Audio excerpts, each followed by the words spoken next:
if he does a technical mistake, he should be protected. A doctor who his patient dies because 0.01% of this type of operation could result in death, and he did the procedures professionally, but a mistake happened, does not go to jail.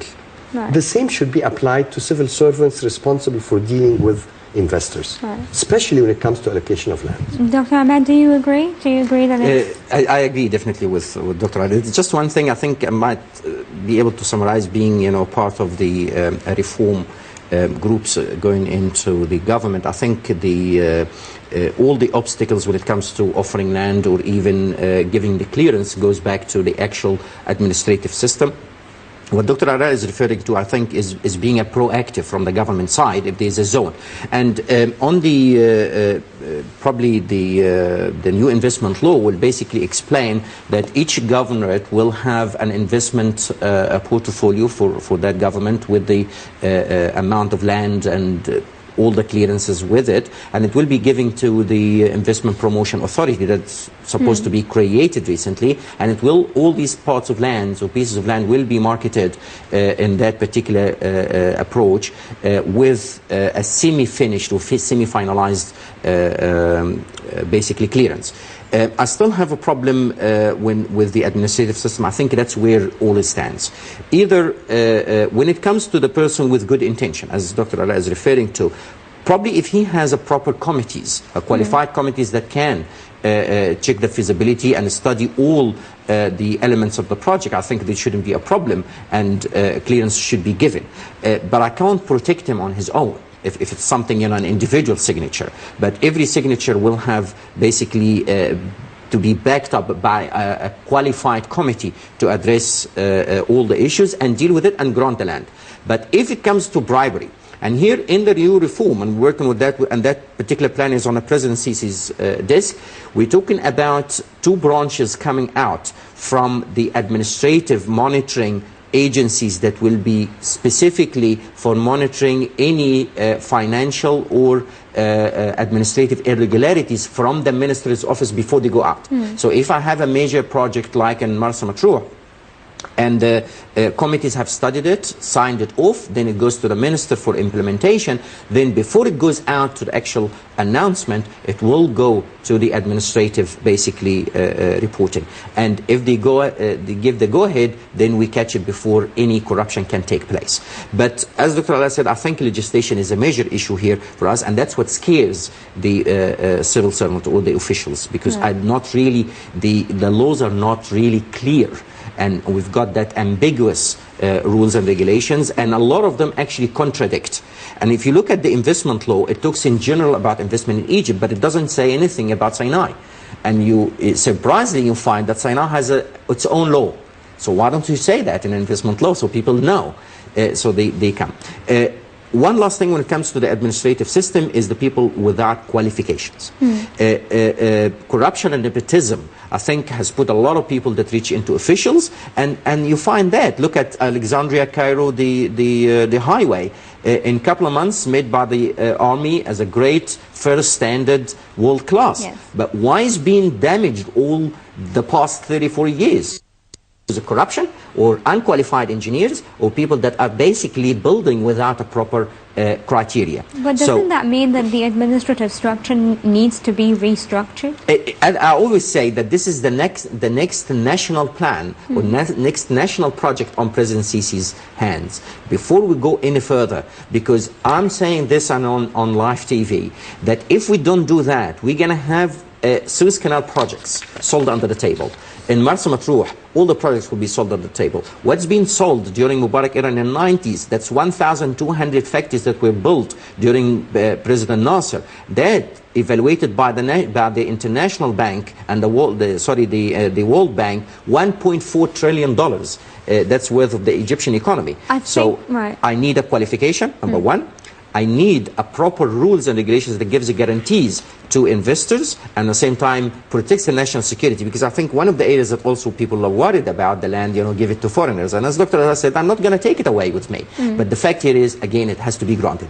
Yet, we have all these rules and regulations and complex legislation, and we only won one case in an international commercial arbitration. I'm wondering, because I understand that in Gulf states you have to have a local fine, do businessman that. as a partner in order to acquire Fine. land. It's being cancelled in most countries now. In most GCC countries, it's now being cancelled. Has it? Because it was always a thing that you had to have a a custodian, partner, as they used to call a it. partner, or you should at least have. I mean, there are certain countries, certainly where foreigners cannot acquire land or can't acquire homes, for example. Yeah, but investors, I don't think they even have a problem with that. Right. When it comes to Sinai, they all understand. Right. And believe me, they all understand when it comes to Sinai. Fine, give it to me 40 years or 50 years, fine. Right, Just so do it's something. a long-term lease. Do something. Right. Yet you find there's a lot of restrictions on owning the land, and you find a huge, big case like Siraj that was for dance that cost the country $1 billion. Right. You mentioned obviously this, and I want to just sort of tap into that, because we mentioned restructuring, but there's always this fear of the backlash. Yes. Of that. Is there a way that you think that it can be done where backlash is avoidable? When it comes to new laws? Restructuring administration. Restructuring administration. Let me explain to you how it's been running at this moment. And the first one that was done is the presidential palace. Number one is we look at the three areas. Number one is the actual institution, joint or separate departments as we need. Number two, look at the legislation correction. So redo all the rules and regulations and how people work and what time they sign, what time they go home, job description, everything. And then go into people, train them for a year, and then start evaluating them first and second. And then from the third year, you start to either work properly or you go home. All right. That's it. So in brief, three areas, institutions, legislation, and people. Right. So there's no backlash.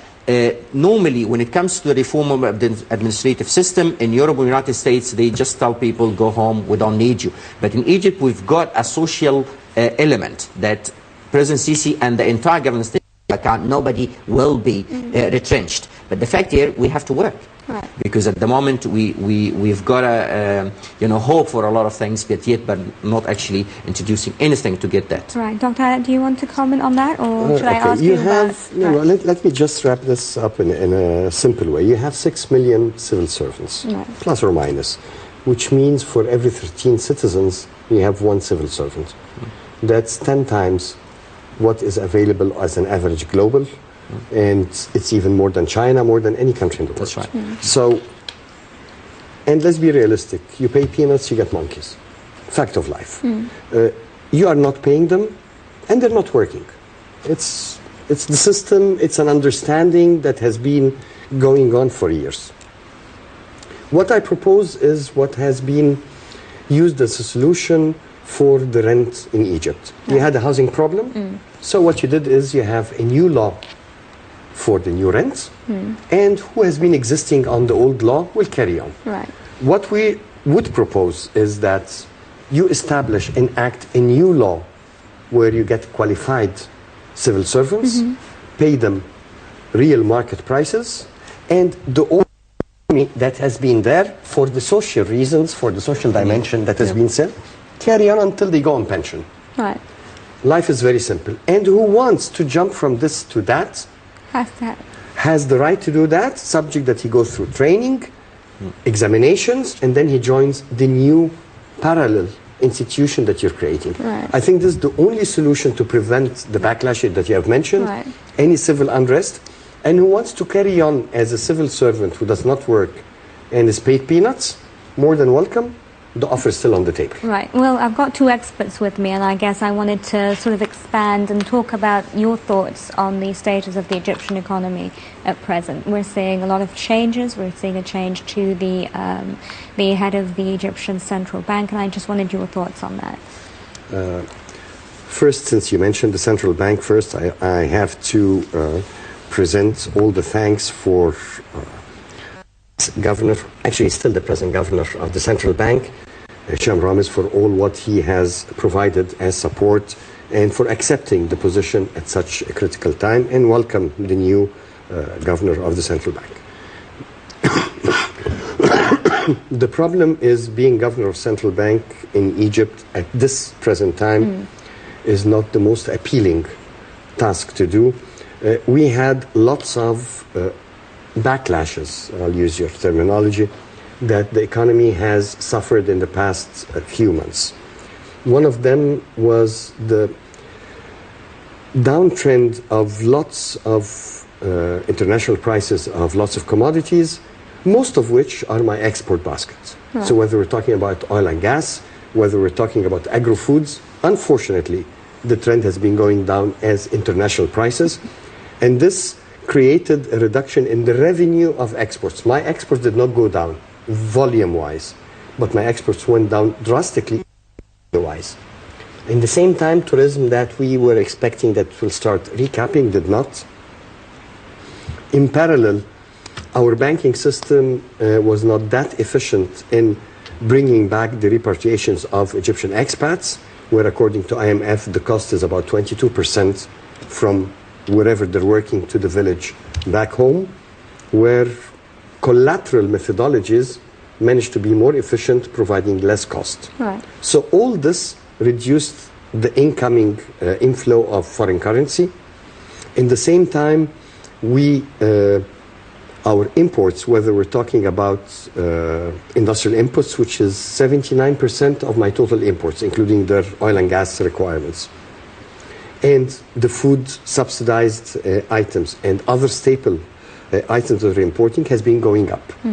So it was not the rosy situation to balance, especially at a time where we were all supporting the central bank, trying to bring back with administrative procedures, bring back everything to the pre-2011 situation where we had a very free market regarding foreign currency.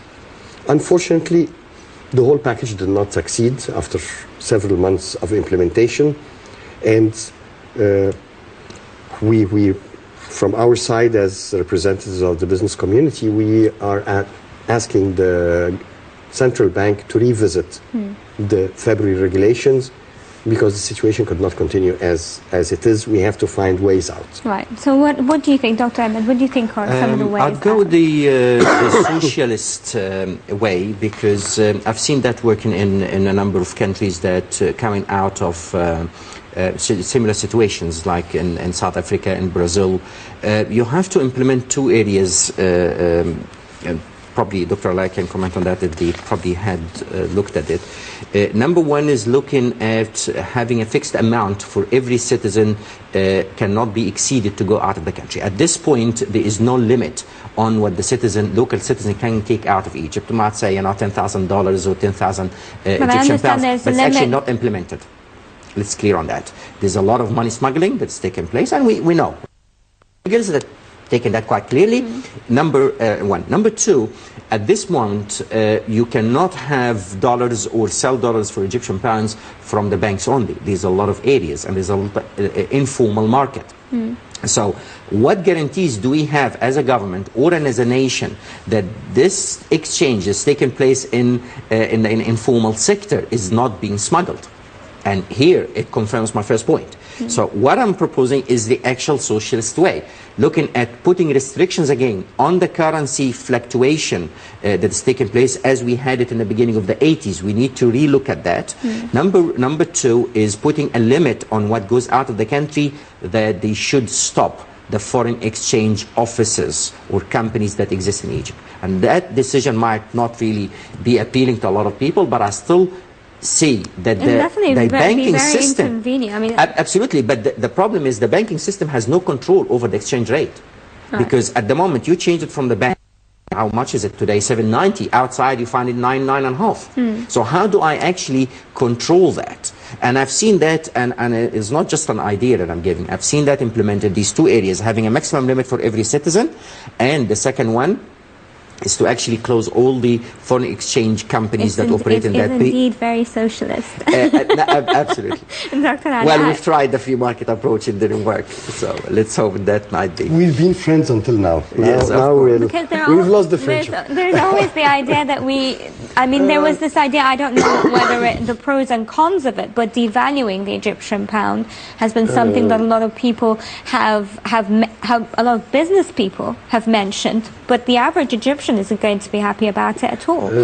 Let's be realistic, okay?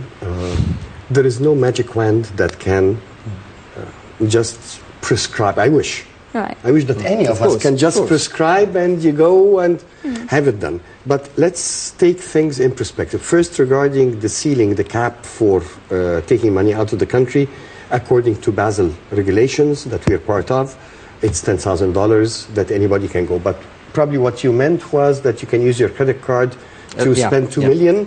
As long as you're paying in Egyptian pounds, it can work. So maybe it's the thing. But this brings me to something more important. If you want that people who have dollars with them start switching them back into Egyptian pounds, like it happened back in 2002, and if you want FDI to come to the country, you need to create confidence.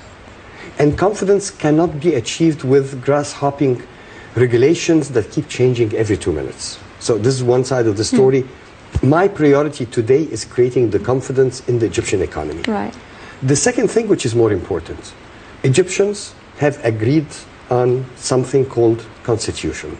And Article 27 of the constitution says, for the first time, says that Egypt follows free market economy. Right. The regulated free market economy, which means that you have consumer protection and at the same time you have competition.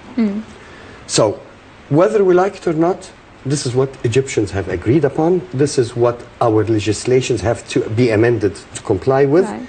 And this is what no regulation can be taken that can be against the Egyptian constitution. So it's a free market economy, fact of life, finished until the constitution is changed. Right. Until then, this is the only way forward. So what needs to be done?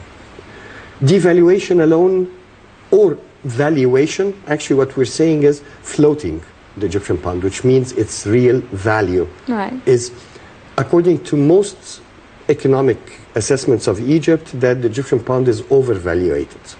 And this will solve two problems.